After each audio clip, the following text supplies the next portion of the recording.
Leader of the Opposition, Kemi Badenoch. Mr. Speaker, can I thank the Prime Minister for his words on anti-Semitism? What happened at Bondi Beach was an atrocity. But words of solidarity are not enough. We know the evil we face.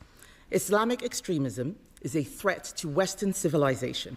It abuses our democracies and subverts our institutions. It is incompatible with British values. So it is not enough just to protect Jewish communities.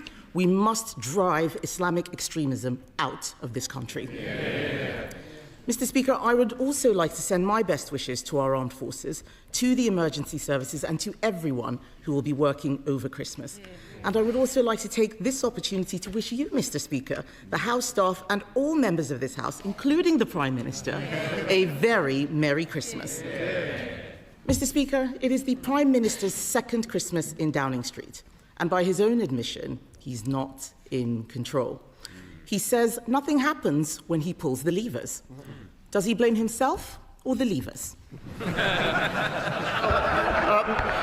Mr. Speaker, I'll just set out what we've achieved this week, Mr. Speaker. We're setting out our violence against women and girls strategy tomorrow. That is me specialist support for abuse victims and the 999 calls experts. Sorry, Prime Minister. I expect better from you. Ex-serving officer, we expect the standards of a good officer. Prime Minister. The next lever was 500 jobs protected at Grangemouth. Partnering with INEOS to safeguard the plant's future. Next lever was Erasmus scheme, which is being announced later on today from January 2027. The next lever, Mr. Speaker, the Employment Rights Bill, became law. The biggest uplift in workers' rights in a generation. I've got a whole more list, Mr. Speaker. I could go on for a very long time. Kemi Badenoch. Not sure exactly what that had to do with the question, Mr. Speaker. The fact is, the Prime Minister promised economic growth, but the only thing that's grown is his list of broken promises. He promised to reduce unemployment, but yesterday, unemployment hit its highest level since the pandemic. It has gone up every single month since he came into office. Why is that? Mr. Speaker, the facts are these: 350,000 more people in work this year. We've got the lowest inactivity rate for 5 years. We are taking a number of measures to address this, particularly with the young unemployed. I would remind them that under their watch, unemployment averaged 5.4%, higher than it is today. You too. Mr. Speaker, I don't know what planet the Prime Minister is living on, but unemployment has gone up every single month under him. Youth unemployment, record levels. Graduate recruitment, lowest ever. He promised that he wouldn't increase taxes on working people, but he has. Last year, he increased national insurance. Last month, he froze income tax thresholds. So will the Prime Minister finally be honest and admit he broke his promise on tax? Prime Minister. Mr. Speaker, I'm very proud that in the budget we had record investment into our public services, we stabilised the economy, and we bore down on the cost of living. They voted against all those measures. But, Mr. Speaker, it is a season of goodwill. Let me congratulate the Leader of the Opposition. She's broken her own record since last week. Last week, 21 former Tory MPs had walked away to reform. She's broken that record because this week it's gone to 22. The former Vice Chair has now gone. So the question is, who's next? Now, it's hard to name anyone. Mr. Speaker, it's hard to name anyone because, according to the Shadow Transport Secretary, the Shadow Cabinet is full of, he says, non-entities. That's you lot. He should know. Kemi Badenoch. Mr. Speaker, the Prime Minister is talking about non-entities. As he looked at his cabinet, a bunch of turkeys, they could fit right in a Burton Matthews factory. And he is one to talk. Last week, his MPs were calling him a caretaker Prime Minister. After what he's done to the economy, they should be calling him the Undertaker Prime Minister. Let's look at what else he's promised. The Prime Minister gave his word that he would help pubs. yet they face a 15% rise in business rates because of his budget. Will the Prime Minister be honest and admit his taxes are forcing pubs to close? Prime Minister. She knows very well that the temporary relief that was put in place during COVID has come to an end. That was the scheme they put in place. We supported it, but it was always a temporary scheme coming to an end. We've now put in place a £4 billion transitional relief.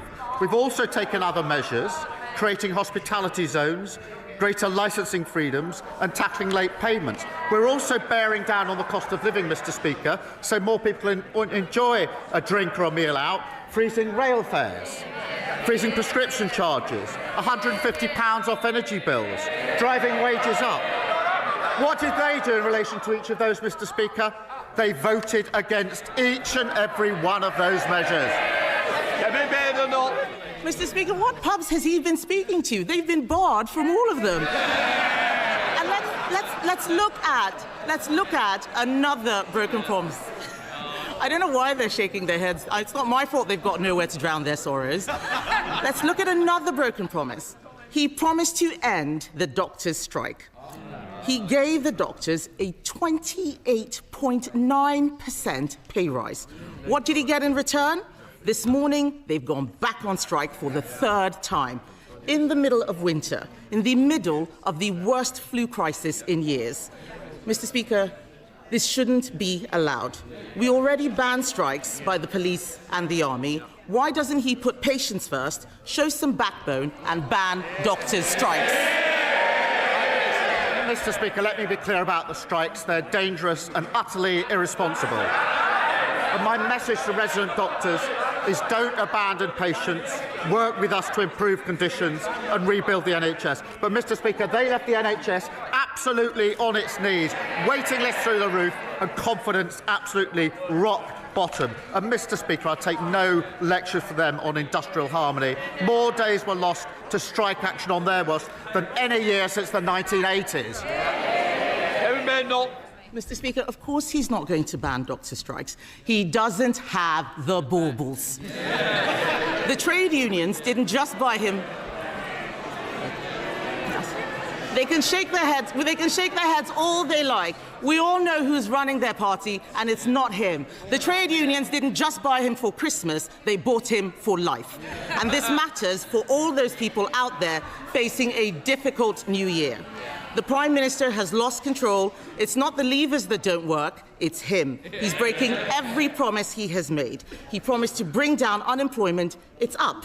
He promised he wouldn't increase taxes, they're up. He promised to end the doctors' strike, they're on strike again. Mr Speaker, he said his main mission was economic growth, but the economy is shrinking. With a year like that, is it any surprise that all his MPs want for Christmas is a new leader? Well, Mr Speaker, we got the Muppets Christmas Carol here. The defections are happening so fast that at Christmas the Leader of the Opposition is going to be left home alone. And the member for Runcorn is clearly dreaming of a white Christmas. But, Mr Speaker, we know what the Leader of the Opposition wants for Christmas. Her list to Santa is this. Dear Santa, please freeze the minimum wage. Please push hundreds of thousands of kids back into poverty and scrap maternity leave. Merry Christmas from the Tories. Mr Speaker, what we're bringing is cheaper mortgages, new rights for workers and lifting 500,000 people out of poverty. We've achieved more in 14 months than they achieved in 14 miserable years.